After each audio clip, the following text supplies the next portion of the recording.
He conquered nations, transformed an empire, and then, on a fateful day, was betrayed by those he trusted most.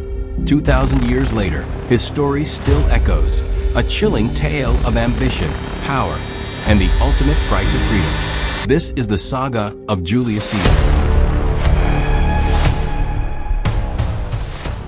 Gaius Julius Caesar was born around July 12 or 13, 100 BCE, into the ancient and distinguished patrician Julian family, a lineage so prestigious it claimed descent from the goddess Venus herself, via the epic hero Aeneas.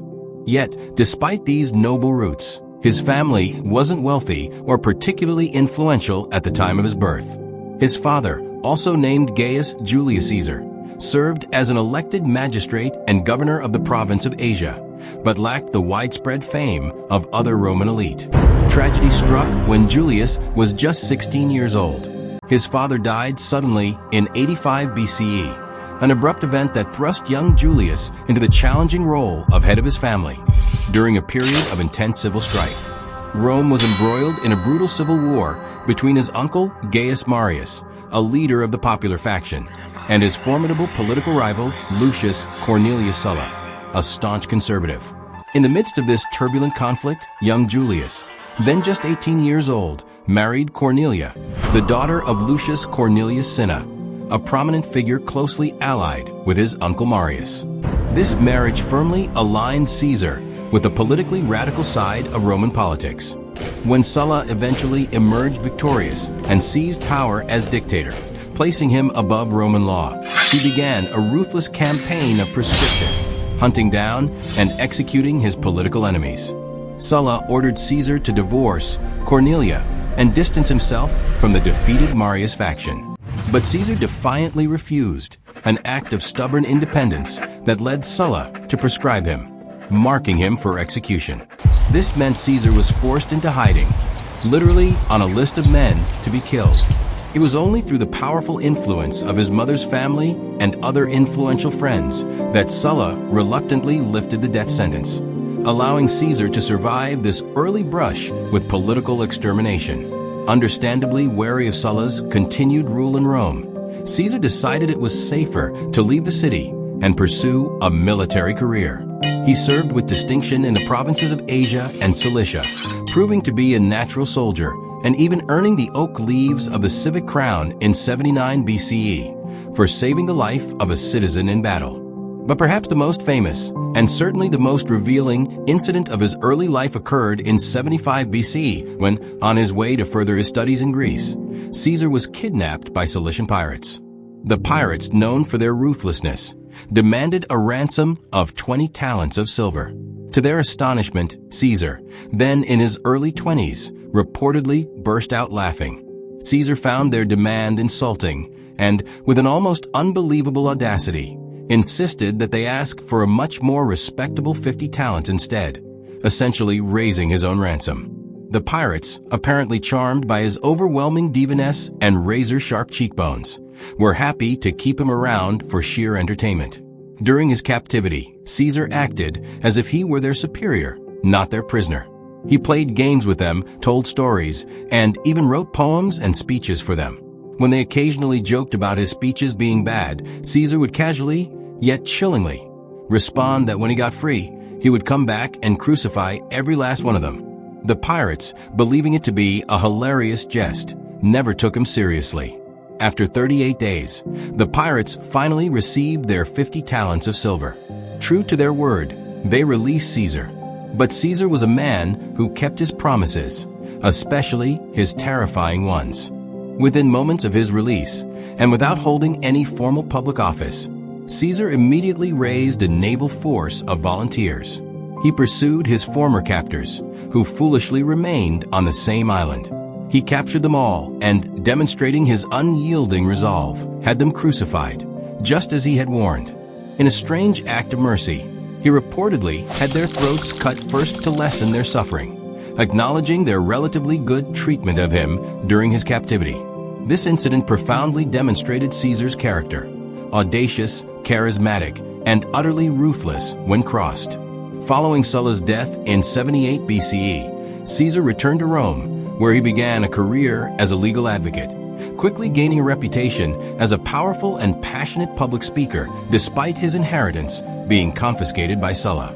It was during his quaestorship in Spain around 69 BCE, when Caesar was about 32 or 33 years old, that another pivotal moment occurred.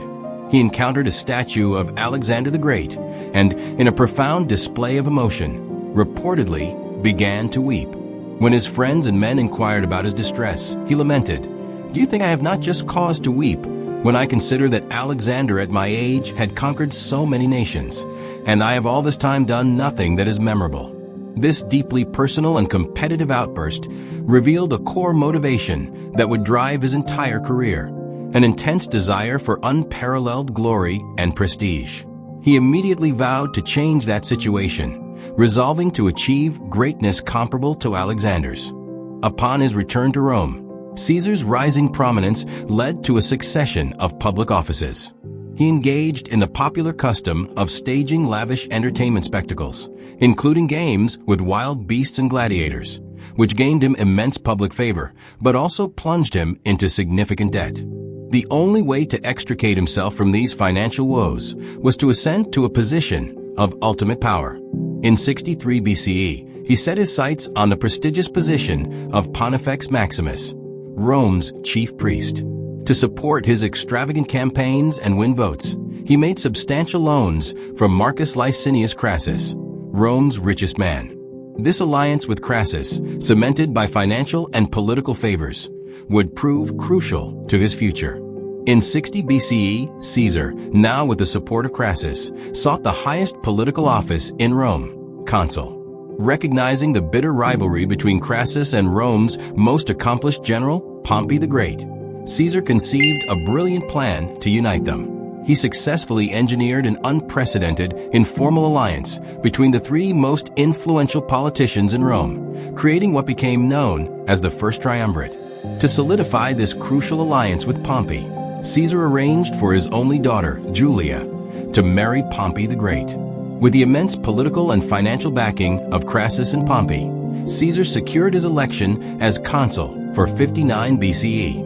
During his consulship, Caesar was known for his controversial actions, disregarding traditional norms. He illegally passed legislation, such as land redistribution to the poor and debt forgiveness, after it was vetoed by his co-consul and several tribunes of the plebs. He even oversaw the assault of a fellow consul, incited a riot, and arrested a senator for political reasons, openly demonstrating his disregard for the rule of law. These actions earned him powerful enemies, particularly Cato, who swore to prosecute Caesar once his legal immunity as consul expired. Caesar's consulship, though controversial, provided him with crucial legal immunity. Knowing that a powerful prosecution awaited him once his term expired, Caesar then secured a governorship in Gaul, along with command of legions, which allowed him to retain his military authority, imperium, and thus his legal immunity. He spent the next 8 years waging the brutal Gallic Wars. However, the crucial personal bond holding the triumvirate together was tragically severed in 54 BCE, when his beloved daughter, Julia, died in childbirth. Her child also did not survive. Her death deeply affected both Caesar and Pompey, and is widely considered a major contributing factor to the eventual breakdown of their alliance. The Gallic Wars, 58 to 50 BCE, saw Caesar systematically conquer the Celtic tribes of Gaul, extending Rome's territory to the Atlantic Ocean. His campaigns were marked by ruthless efficiency and extreme brutality against conquered populations. He famously constructed a 1,000-foot bridge across the Rhine River in just 10 days as a show of force against Germanic tribes, then dismantled it. He also led Rome's first incursions into the British Isles. But beneath the military brilliance lay a dark side. At the Siege of Avaricum, 52 BCE, after a prolonged siege, Caesar's forces massacred nearly the entire population of 40,000, sparing only about 800. He also engaged in mass enslavement, selling tens of thousands of people. At Uxellodunum, to deter further resistance, Caesar ordered the hands of all captured armed defenders to be cut off before releasing them, a chilling warning. He burned villages and houses and cut down crops, scorched earth tactics, to deprive fleeing enemies of sustenance. These actions, by modern definitions, would easily run the definition of genocide.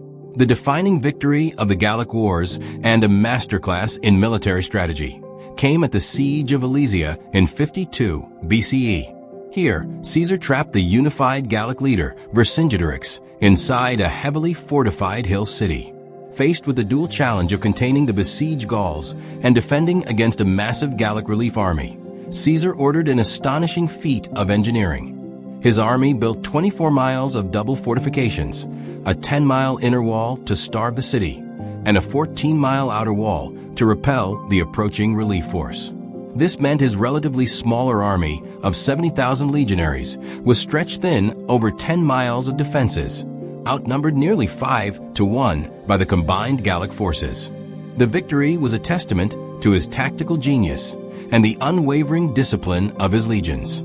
The situation inside Alesia grew desperate as food ran out. Vercingetorix eventually sent out all the civilians, including men, women, and children, from the hill fort to save provisions. But Caesar refused to let them through, and they starved to death in no man's land, between the Roman walls and the city. After a brutal 4-day struggle, the Gallic relief army collapsed, and Vercingetorix surrendered to Julius Caesar. In a historic moment, Vercingetorix, proudly adorned in his armor, rode alone to the Roman camp, dismounted, and without a word, threw down his arms as a sign of Gaul's surrender. He was kept in chains for 6 years, paraded as a captive in Caesar's triumphal procession in Rome, and then publicly strangled. The conquest of Gaul was complete, securing Caesar's reputation as Rome's greatest general, and transforming him into Rome's wealthiest citizen and second most accomplished general. After crushing a rebellion in Asia Minor, he famously sent the concise and triumphant message, Veni, Vidi, Vici, I came, I saw, I conquered. With Gaul subdued, Caesar's immense power and fame made a confrontation with Pompey, his former ally, inevitable. The first triumvirate had effectively crumbled with the death of Julia, and then the death of Crassus in 53 BCE during a disastrous campaign against the Parthians at the Battle of Carrhae, a humiliating defeat for Rome. Pompey, now with full control over Rome, sided with the conservative faction in the Senate, the Optimates, who viewed many of Caesar's conquests as illegal and wanted to strip him of his military command. The Senate demanded that Caesar disband his legions and return to Rome as a private citizen, where he would face prosecution for his past illegal actions. Caesar, facing the end of his legal immunity and potential banishment, vehemently disagreed with the Senate's interpretation of when his command would expire. His supporters in Rome pushed for a bill that would allow him to stand for election to consul in absentia, without having to leave Gaul. The bill passed into law, but Cato and the conservatives were furious. Debate raged in the Senate. The conservative faction repeatedly tried to repeal the law, allowing Caesar to stand for election in absentia, but Caesar's loyal tribunes of the plebs vetoed every attempt, creating a stalemate. Pompey, now aligned with the conservatives and even serving as consul despite being legally prohibited from doing so, sided against Caesar. Tensions escalated dramatically when Pompey pulled a fast one by announcing that his contribution of 2 legions to the Parthian campaign would include one of the legions he had previously loaned to Caesar. Caesar had effectively been bamboozled into giving away 20% of his army, and he was not pleased, immediately doubling their pay and giving each soldier a Gallic slave as a reward for their loyalty, ensuring they marched south towards Italy instead of east to Parthia. The message was unmistakable. Caesar's legions weren't going anywhere. Frustration mounted as the year progressed and public opinion began to shift. Pompey, after a period of feigned or real sickness, returned with a new resolve, openly stating his willingness for a direct confrontation with Caesar. The Senate became dominated by the Pompeian faction, though a generation of young, radical senators still identified with Caesar. Cicero attempted to mediate, proposing a compromise where Caesar would subject himself to a slap on the wrist, but be allowed to run for consul unimpeded. Neither side was interested. Month after month, the Pompeians demanded Caesar's resignation, and month after month, the Caesarians countered with, "What about Pompey's command?" Vetoes from both sides ensured nothing was resolved. The Senate set an arbitrary November deadline for Caesar to step down, which he, for the second time, refused to do. In December, a crucial Senate meeting was held.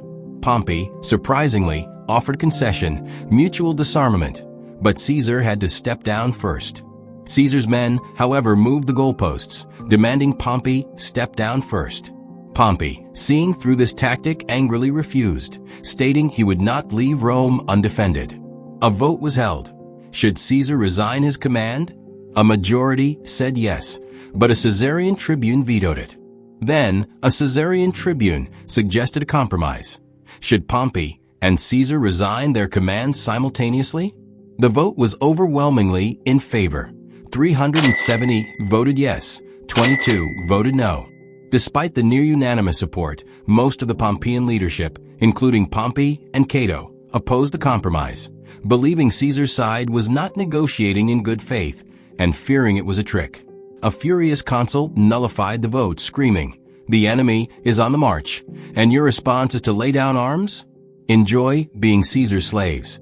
With that, the two sides were back to square one. Just days later, a rumor spread that Caesar was marching south with 4 legions. Though untrue at the time, it plunged the city into panic. A consul, taking matters into his own hands, presented Pompey with a sword, charging him to march against Caesar and save the Republic, which Pompey accepted. On January 10th, 49 BCE, the moment of truth arrived. Caesar was wintering with the 13th Legion near the Italian border.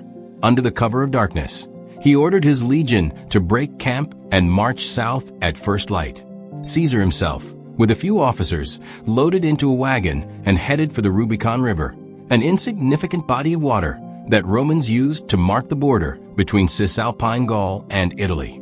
Roman law strictly forbade any general from entering Italy with their legions unless specifically invited by the Senate, and Caesar had received no such invitation. He paused at the north bank of the river for several long moments. Finally, as the 13th Legion caught up with him, Caesar, recognizing the irreversible nature of his act, uttered his immortal words in Greek, quoting a famous play, "Alia iacta est, let the die be cast." With that declaration, Caesar ordered the 13th Legion across the Rubicon, a decision that plunged Rome into a devastating civil war. The Civil War began with Caesar's swift march on Rome, which panicked Pompey and most of the Senate into fleeing to Greece. Caesar was briefly proclaimed dictator and swiftly elected consul. The decisive clash came at the Battle of Pharsalus on August 9th, 48 BCE, in central Greece.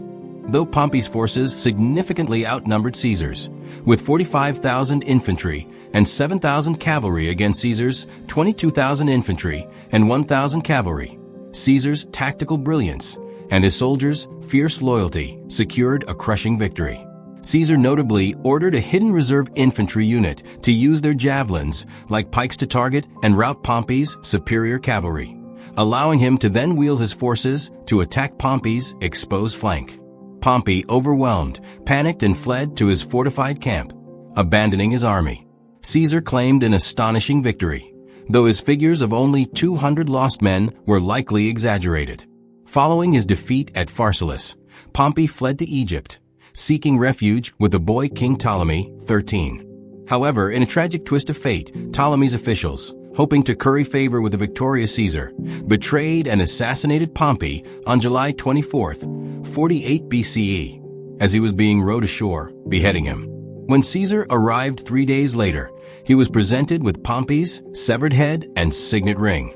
Despite having become the undisputed master of Rome and having pursued Pompey as his greatest rival, Caesar was reportedly horrified and wept at the sight of his former friend and son-in-law's head. This profound display of grief underscored the complex emotions Caesar harbored towards his former ally and the brutal realities of Roman power struggles.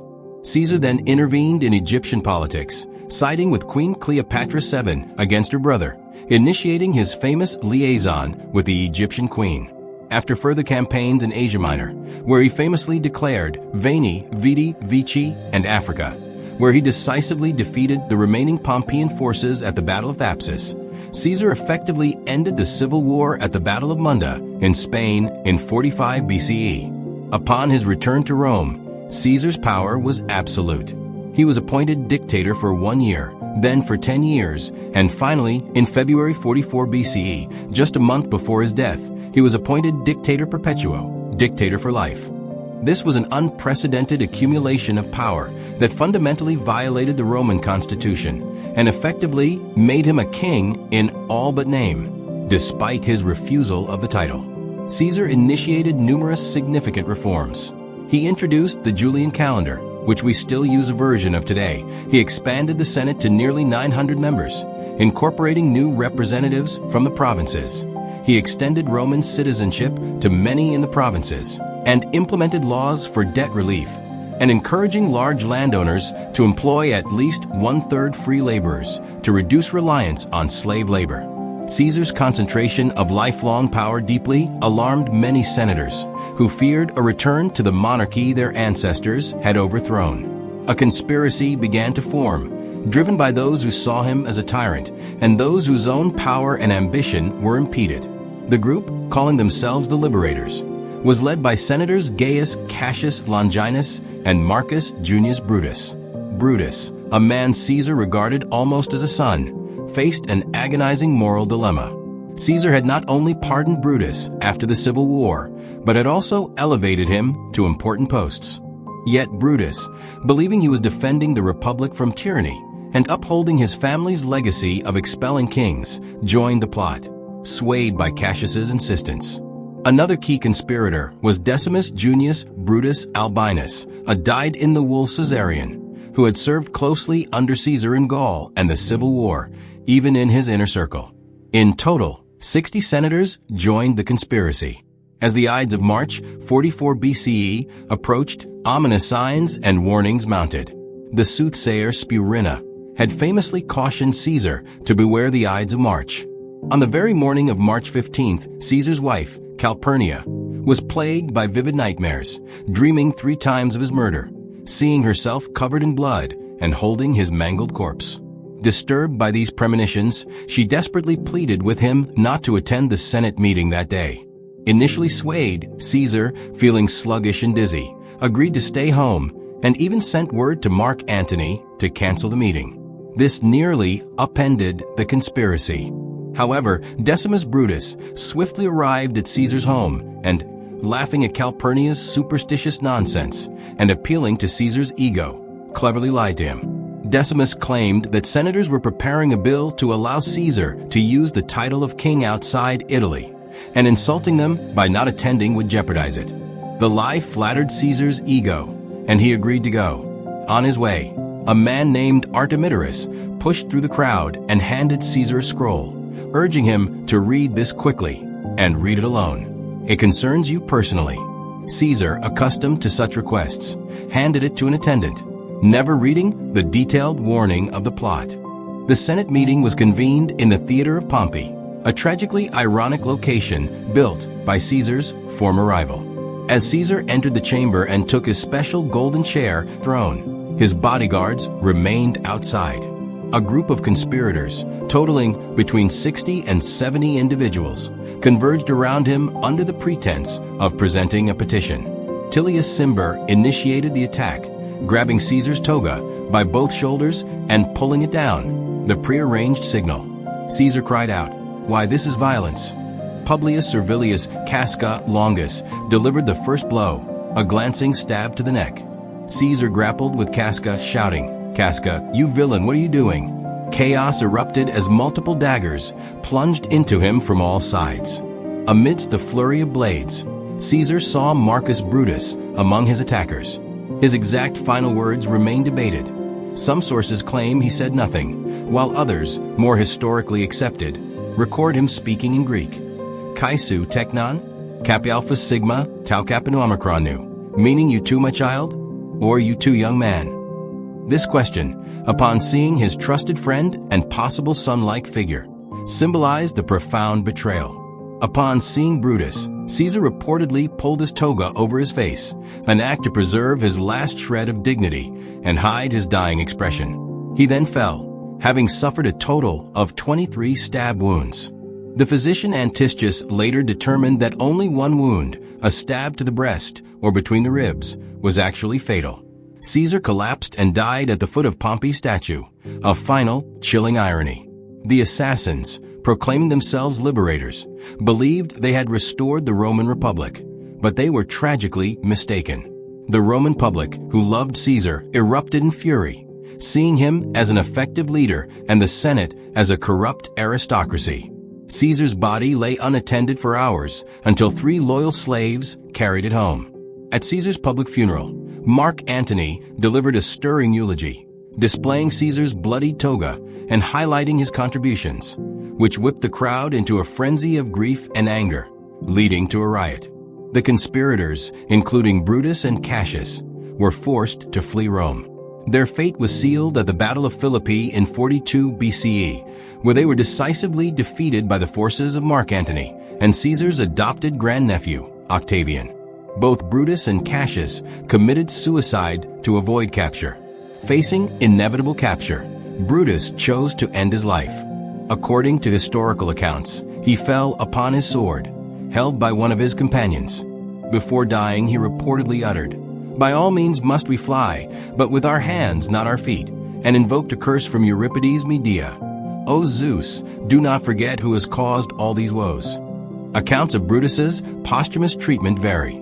Some sources suggest that Mark Antony, upon discovering Brutus's body, honored him by covering it with a purple mantle and ensuring a proper cremation, sending the ashes to Brutus's mother, Servilia. Conversely, other reports claim that Octavian ordered Brutus's head to be severed and displayed before a statue of Caesar, though it was later discarded during a storm at sea. The solar eclipse after Caesar's death. Date: March 20th, 44 BCE, Gregorian calendar. March 15th. Just days after Julius Caesar's assassination, the skies darkened over the Mediterranean. On March 20th, 44 BCE, a total solar eclipse cast its shadow across modern-day Italy, Greece, Turkey, and Egypt, an event that left ancient civilizations in awe. Roman historian Cassius Dio described it as a time when the sun was darkened for an entire year, while the Greek historian Plutarch wrote that the sun seemed to mourn Caesar's death. For the people of Rome, this was no ordinary eclipse. They saw it as a divine message. Many believed the gods themselves were grieving, and the sudden darkness was a cosmic sign confirming Caesar's immortal soul and divine nature. NASA's scientific records now confirm the eclipse's path and timing, matching the ancient descriptions with astonishing accuracy, bridging mythology and astronomy in a moment that marked Caesar's legacy in both the heavens and history. If you found this epic journey through history as captivating as we did, hit that like button and subscribe to our channel for more dramatic historical stories. Don't miss out on what's next.